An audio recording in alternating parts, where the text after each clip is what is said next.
Okay. We're ready? Okay. Good evening. Welcome to the Joint Select Board and Budget Board meeting on December 5th.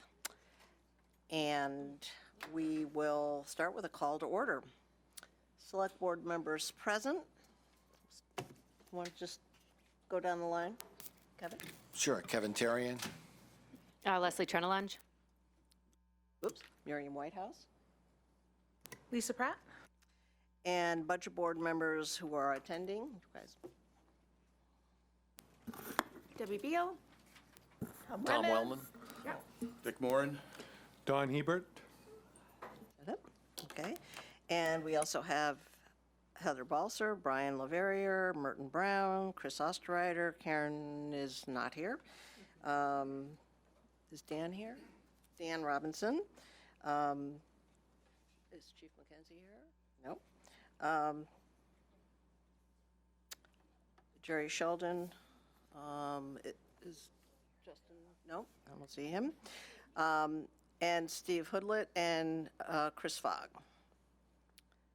So our first item of action is to approve the following minutes. This is Budget Board only.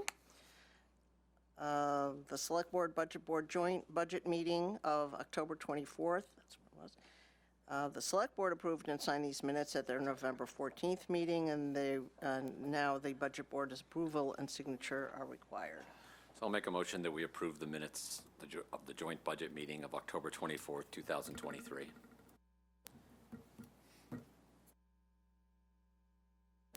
Second.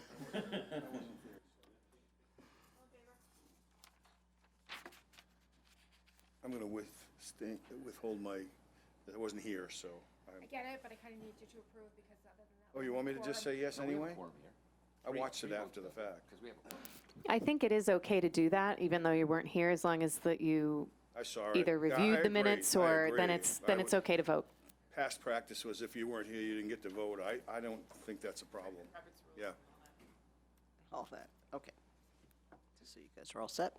And next is to hear a financial update, which Heather is going to give us tonight, and So, Brian.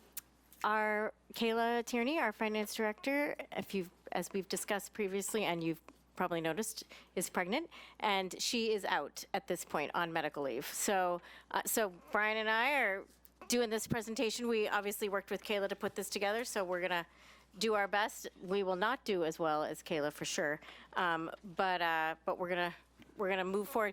Some of this is a little bit of a repeat of the last meeting. But, working to get some more conversation around, so again, capital and debt, and then which leads us into fund accounting and some more long-term planning. So we are going to start, and Brian is going to go through the PowerPoint as well. So going to start with our capital plan and debt discussion, and then the next, can you, two more? Yeah, next one. Great. So these are our current debt obligations. So for a total of, and I tend to summarize information, so if you have any questions, please feel free to ask. But this information's been out, so hopefully you've had a chance to take a look. So our current debt obligations, remaining principal balance of 12 million and a little over 1.8 in interest. So we have 2013 go, 2016, 2018, and 2021 for a total of 14.6 million in current general obligation debt. And then if you move to the next page, this is talks about our unissued debt obligations. So this is 23 and 24. Total estimated principal of 21.2 million, interest 8.8, for a total of 30 million. Then again, our committed debt, which is a little over 14. So you get to a total of 44. Again, just want to be clear that 30 million has not been issued. So if you move to the next slide, if you look at a 5-year debt schedule, again, you have your total committed. And then if you add the authorized but unissued, you can see what a debt payment might look like in 24 and 25. But again, right now, our debt payments are based on the total committed line for 24 currently, and then projections further out. But if we issue debt for all that's committed, it would be significantly higher. And then it peaks, as you can see, as well in '26.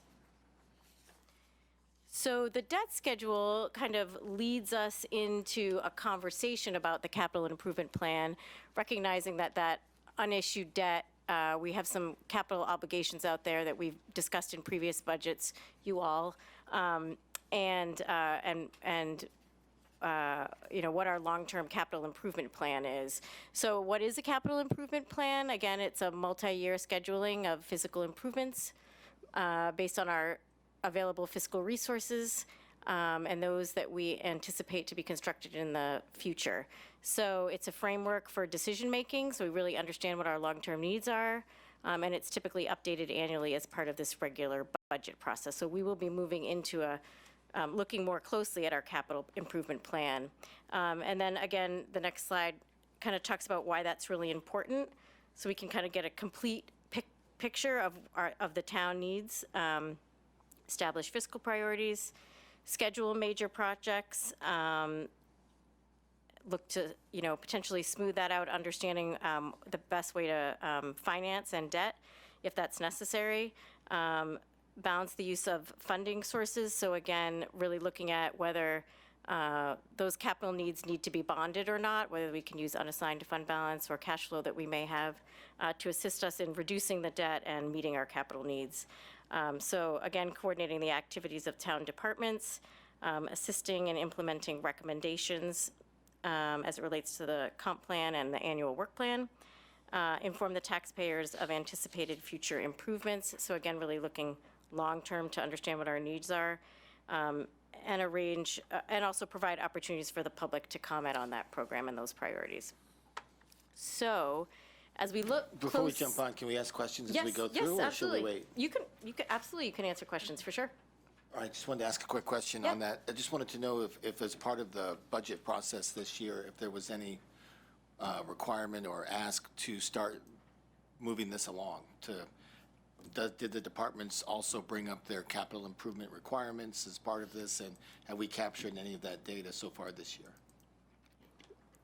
Yes, so the departments just recently finished our budget process, and so we looked at both operating and capital, and looked at, specifically capital needs for '25, but also looked at what was previously approved, what has been done, what hasn't been completed, whether those are still priorities, and we'll come back to you, have a plan, and then also have a specific plan around debt as well. So again, what are the sources of funding? What are our fund balances? What might be more appropriate, for example, in operating versus capital? And as we move towards, I'm kind of getting ahead of myself here, but also as we move towards fund accounting, we're going to really look, we'll have a debt fund, which will specifically specify what we're anticipating to do with debt. And that may, as we have conversations with you, that may be a couple of different scenarios on how you might want to do that as well. Do you want to add anything? Yeah, I would say I think most of the departments have a great handle on our fleet and equipment, so we do have 5- and 10-year schedules you will see as part of the budget process. I would say the facilities are the ones that need further refinement, fine-tuning, and a little bit more attention on, but you will see a good schedule for our fleet and equipment. Yeah, and I would just add, Appreciate and it. I think that's a conversation that we all need to have as well about, so what do we look towards our long-term facility needs, and then how do we think we're going to fund that, assuming those are priorities, and what does that look like in the future? We definitely have some work to do around facilities. I appreciate the update. Thanks.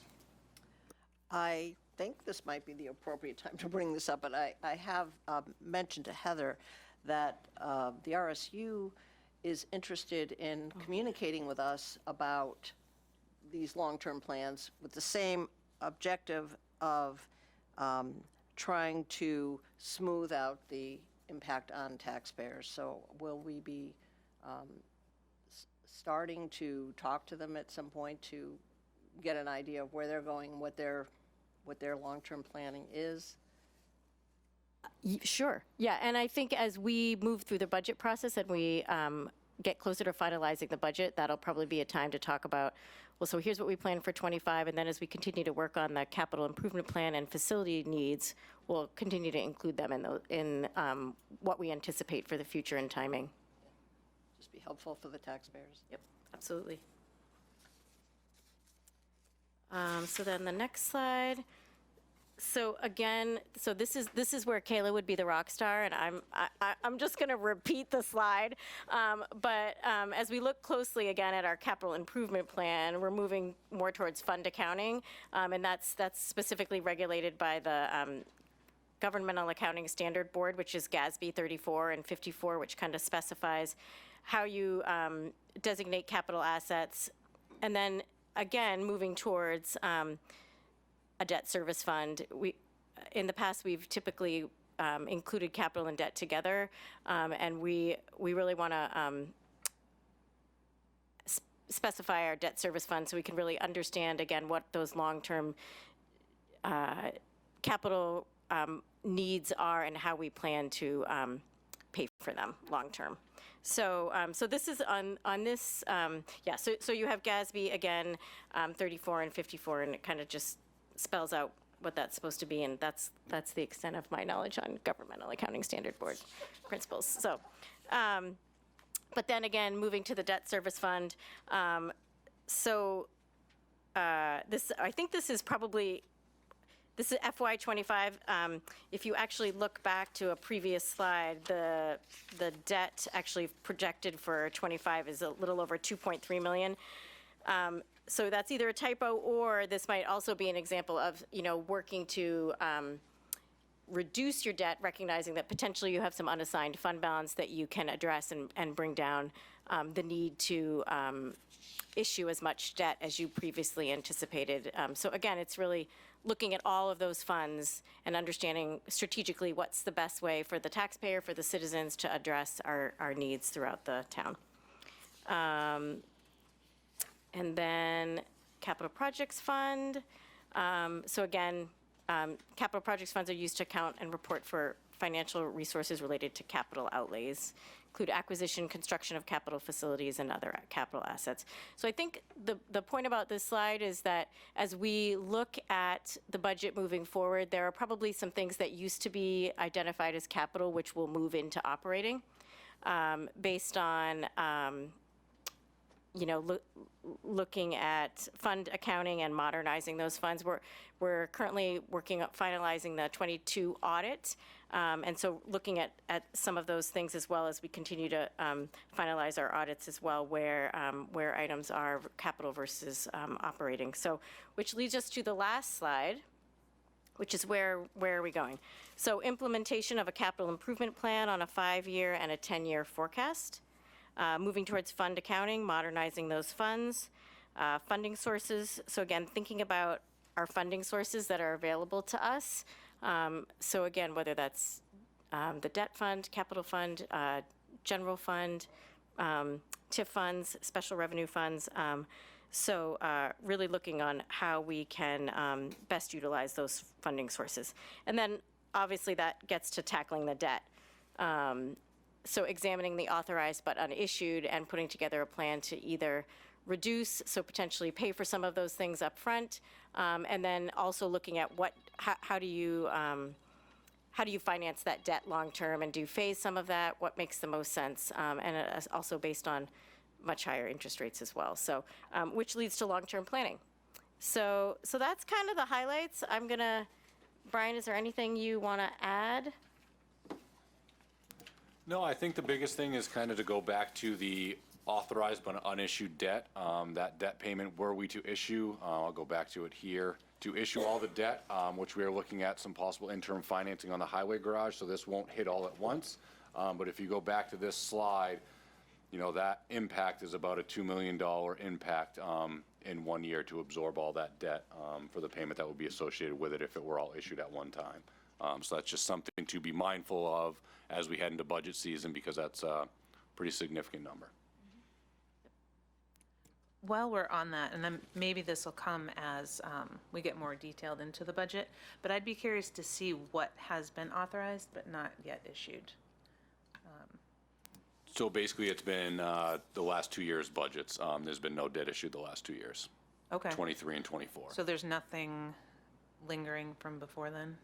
I believe there were some in 22 as well, but it's much smaller than 23 and 24 were the two biggest ones. Okay. The last time we issued bonds was 2021. Okay.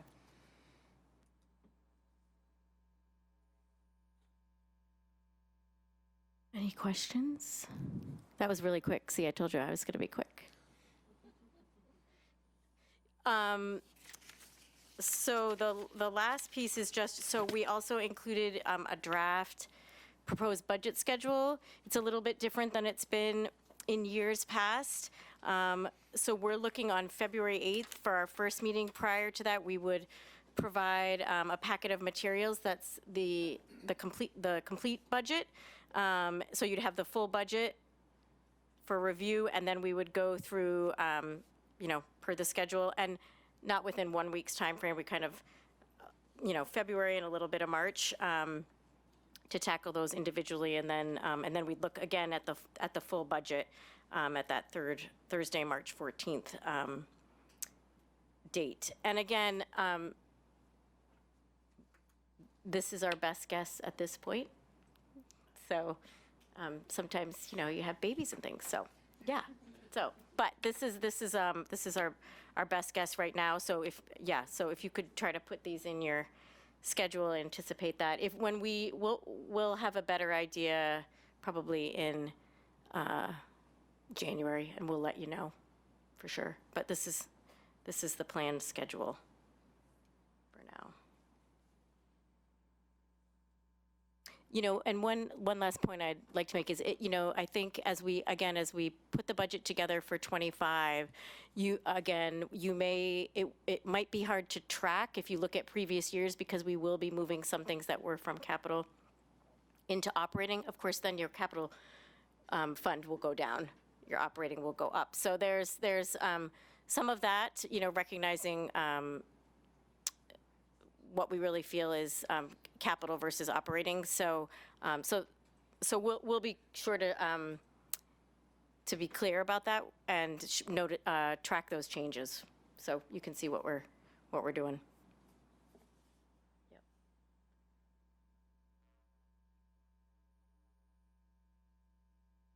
Any other questions?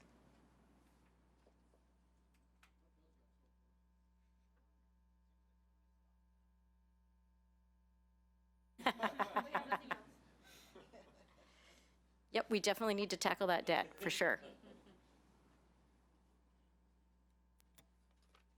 Just a quick question. What's the logic? Please, just introduce yourself. Ed. Oh, yeah, we are. Ed Karitko, Kennebunk.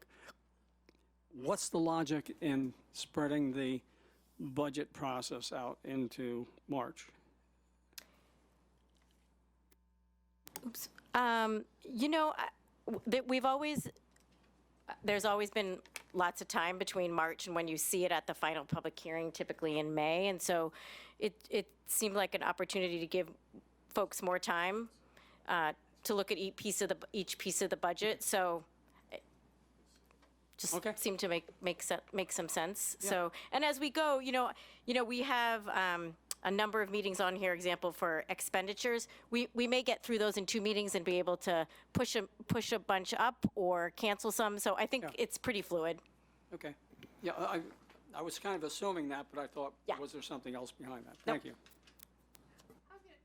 I was going to say, Ed, those of us that work and have really busy schedules appreciate it. Yeah, and we do have a couple, if you notice too, that are right before the select board meeting. So, I think that's helpful to try to manage schedules too, and we'll try to be really concise in those. We'll have to limit those to an hour. So, so that's kind of the plan. Get it done. You got it. You got it.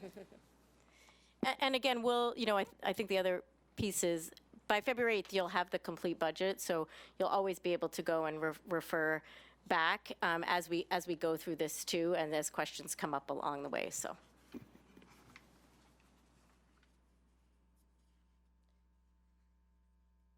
We have any other questions? We good? Yes. Yes. Just a process. Sure. So I'm going to miss the first meeting. Okay. Is that going to be recorded? Or Oh, is- yes. Yep, it'll be, absolutely, Okay. absolutely. And I will say, the first meeting on February 8th, we'll be presenting the budget. So Kayla will do the budget presentation. And so it'll really be the opportunity, again, to present the full budget, and then if you have some preliminary questions, but then, again, we'll go through each piece, so, and you'll have it, we're hoping to get it out, so typically we do Friday, but we're gonna try for that Wednesday or Thursday, the week before, so you have even a little more time, because it's a decent-sized document, for sure.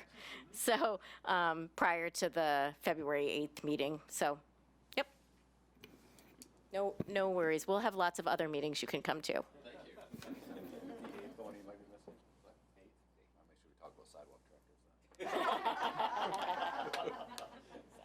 I might miss the 15th, so that We'll might just be have a to good night for sidewalks. revisit at the next meeting. Yep, but all those meetings will be on Zoom and our broadcast, so if you need to go back and review one, if you miss, totally understandable.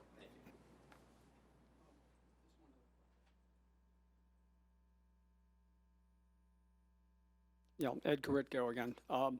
Just one other question. I noticed in your presentation, you talked about what we've talked about ad infinitum, strategic planning and planning ahead. Can I assume that that's not going to be taking place before this particular budget goes into process? Yeah, I mean, I think staff is looking at those pieces right now, and then those pieces that we can address, we'll bring forward through the budget process. So we will start to look at some 5-year capital. We'll start to look at the debt, how we're going to address that more long-term. So as we go through the budget process, we will be addressing that. Is that your question?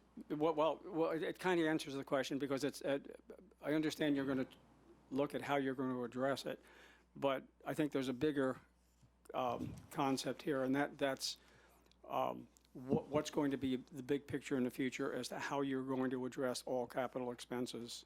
Are you going to bond them, or are you going to say, no, we're going to pay for them in advance as they come up? For example, if Brian's got a truck that he needs in 5 years, we're going to start putting money aside now. In reserve funds, yep. And fund that now. Yeah, so- And until that decision is made as to how you're going to do it, I'm assuming it's going to affect your budget process. So I'm kind of assuming that there's no way that that's going to happen for that big decision to be made before this particular budget process. Yeah, it won't be before, it'll be part of the budget process. As we make decisions about, we'll present, the recommendation will include what we believe makes sense to pay for capital currently, assuming, understanding what our fund balances are, and then saying, so some things we may say, pay for these now, pay for them upfront, whether they're either new capital that we're projecting for 25, for example, or previous that's unissued but authorized. And then there may be larger pieces that we say, okay, this is what we need to bond for, and then what does that look like over a longer term plan, and what does that phasing plan for debt look like? Thank you. That was a great question, and I had sort of the same or similar one. I would expect that on that February 13th meeting, is that when we'll discuss both of those two things that were asked, and at least how, even if though not completely fleshed out on all future budgets, but how we will manage it this year for those two questions? Yes, that's correct. Okay, thanks.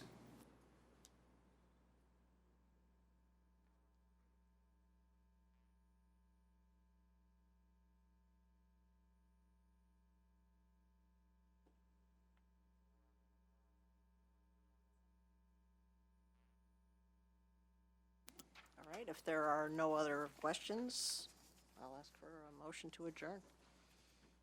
I'll make a motion to adjourn. Second. All right. Oops. And want to go down the line how we vote? Bill? Aye. Yes. Yes. Yes. Yeah, oh, we could. I'm afraid if we motion to adjourn, that Dick's going to be upset that his record is broken for shortest meeting ever. Don't worry, we'll make that for it. Okay. Yeah. Either that or we can set another shorter one, break this one. Yeah, sure. I move that we adjourn. Second. Great, all in favor? Wait, Yeah, okay, we're good. Who made your motion to adjourn? Second. Lisa and Kevin. Lisa. Do you need to put on there that Deputy Chief was here, Michelle was here, and Chief Yep, yep, Oh, I didn't even see this. yep. Yeah, I got Bill. You do, okay.